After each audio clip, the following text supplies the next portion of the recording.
Hello again. Second episode of Baking with Mr Howland. Hopefully the first thing you noticed is I've done some learning since last week and hopefully learned not how to chop half of my head off. So that should be an improvement. Baking, two really important things. We're going to do cheese scones. Before we start, first, must wash your hands. You're going to be putting your hands in the mixture, so it's really important they're nice and clean, thoroughly washed. And secondly, put the oven on. So today it's going to be hotter. Again, anything with heat, remember, get adults to supervise you, or if you're younger, do it for you. And so we're going 200 degrees, so much hotter, because we're going to cook it for a shorter time today. For cheese scones, two reasons. One, they're yummy. The other, they're really simple to make. So only 3 ingredients. First thing is 250 grams of natural yogurt. Second is 300 grams of self-raising flour.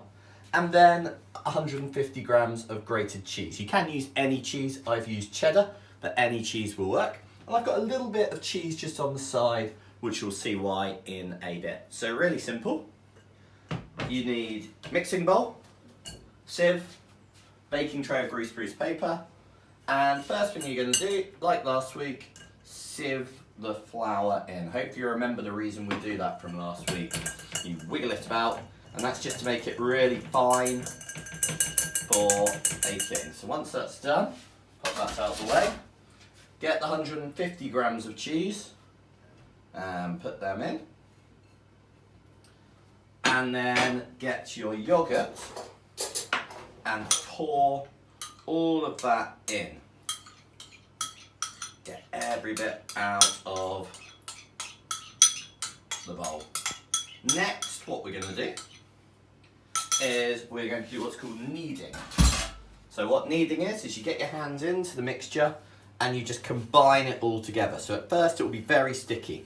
So remember, your hands are going to get quite mucky. So keep moving it about, try and stick it all together. You want a whole bit of dough. At first, because the yogurt will go into the sort of middle, you might not be able to get all of the flour. So keep pushing it together and turning the bowl like this. If flour's sticking to the side, push the ingredients against it, like this. Now you're going to keep on kneading it, keep on turning it. So after you keep kneading it and squashing it, you'll get a dough, a bit like this. You should be able to gently roll it from either hand so it stays in a nice ball. And then what you're going to do is roll it out. Now you can see a little trick I've done. So I just rolled the rolling pin in the flour, so it's cut. The rolling pin has a little bit of flour on it as well, and then you just roll away and you make it nice and flat, and you can keep turning it if you want to make sure it doesn't stick to the surface.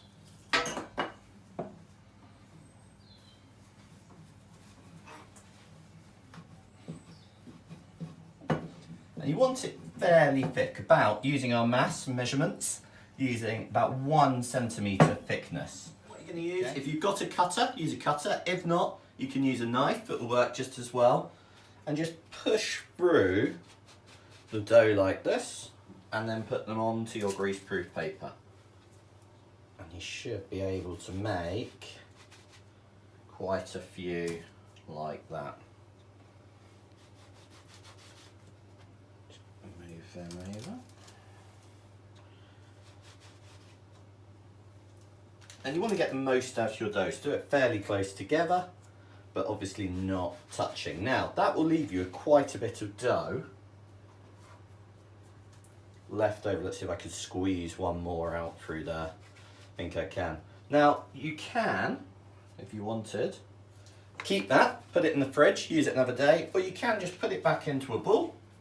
Should mould quite nicely. You might need to knead it a little bit more, and that just turn and fold like we did in the mixing bowl. Get your flour to make sure it doesn't stick, and then re-roll out that dough like this. Okay, and then I should have enough for a few more scones like that. So I'm going to cut one, move it slowly over, cut another, move it slowly over,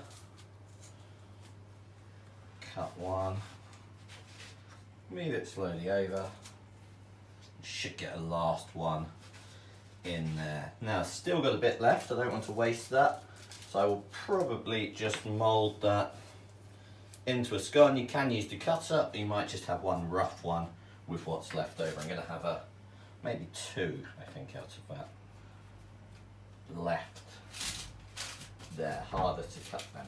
So, last job, I said before, you need your little bit of cheese, which is extra, and just sprinkle that little bit of cheese on top of each one.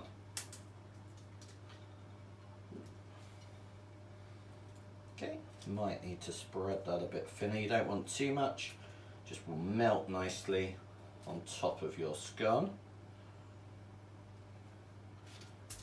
So, looks something like that. Okay, by now the oven should be nice and hot, remember 200 degrees. So again, always careful with the oven.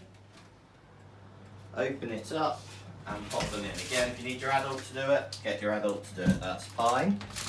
And put them in the middle. Now what's going to happen is they should turn nice and brown, the cheese should melt, and they should rise up because of that self-raising flat. That means they'll get lighter to eat, and then they will get taller as well.